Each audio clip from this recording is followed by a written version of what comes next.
8 તો બजेको छैन अनि 8 बज्न आँट्यो अनि आज बज्न आँट्यो त यसले चलाउनै हुन्न यसले चलाउनै हुन्न यसलाई चलाउनै हुन्न घाँस काट्दैन घाँस काट्दैन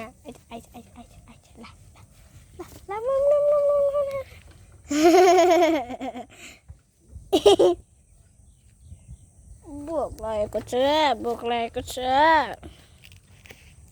बदमास ए बदमासी नि